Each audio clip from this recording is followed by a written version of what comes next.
Well, hi, welcome to this week's blog. You know, it's been a while since we put a blog up because we had such a great response to the last one that we left that up a little bit longer than normal. But there's a lot going on now, so it's time to do another blog.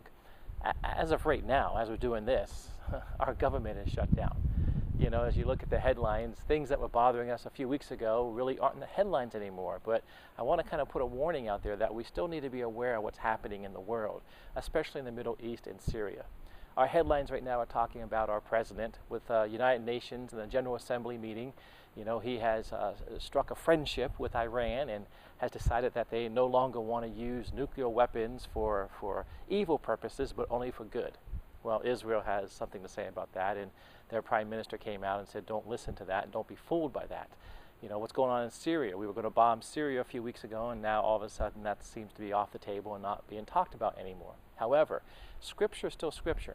And there's still a very strong scripture passage about what's going to happen in Syria and the way the world is and what's happening. I think we're still closer there than we were before, but people aren't thinking about it, people aren't understanding it, and people aren't talking about it. What I'm talking about is the book of Isaiah.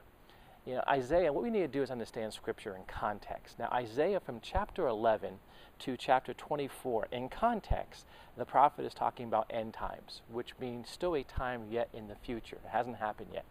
And when you look at Isaiah from 11 to 24, it talks about the coming of the Messiah. It talks about the Gentile nations being judged.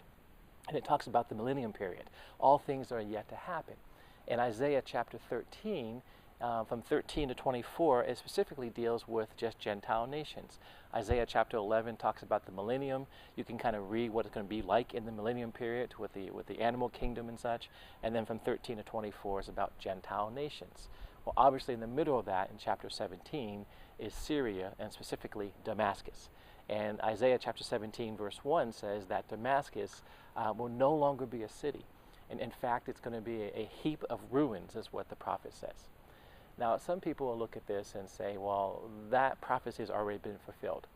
You know, that was fulfilled when the Assyrians came over 732 years before Christ. In 732, the Assyrians came over from Iran, Iraq area, and they went through Damascus, they went through Syria, they destroyed the city, and they end up in Jerusalem. And in 722 BC, the northern part of Israel fell. So as Israel fell, the 10 tribes, we call them the 10 lost tribes, they were merged in with the Assyrians. So northern Israel fell, they went back through Damascus, and some people saying that prophecy was fulfilled in 732. Well, how do we know if that's true or not? You know, you have to understand in context, this is still talking about the millennium period. This is talking about the future, the end times. Times are yet to come. So Damascus was not completely destroyed the way that Isaiah 17 talks about, you know, 700 years before Christ. It took a hit and things were happening, but it was not destroyed the way that the prophet talks about. Isaiah 11:24 in context is about end times. Now, we know that this passage could not have been fulfilled back then because the prophet Isaiah himself tells us. In Isaiah chapter 14, verse 28, he says, this prophecy was received in the year King Ahaz died. Well, King Ahaz died in 715 BC. So what Isaiah is telling us, he received the prophecy about the destruction of Damascus, which is yet to come 17 years after the fact the Assyrians went by there. So those who say, well, that's been fulfilled, it couldn't have been fulfilled. A, because in context it's talking about a time yet to come, and B, the prophet himself tells us, this is when I received this prophecy. I received this prophecy. God didn't even speak to me until 17 years after the Assyrians went through Damascus.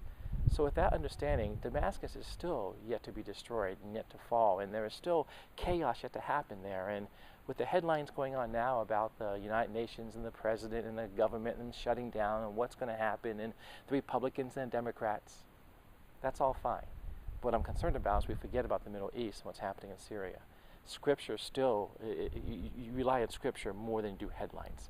So I just wanted to put this blog out there, let you read that, understand that, and say, please don't lose sight of what's yet to happen. I think we're very close to seeing some things happen. Prophecy is happening right in front of us. The question is, are you ready? God bless you.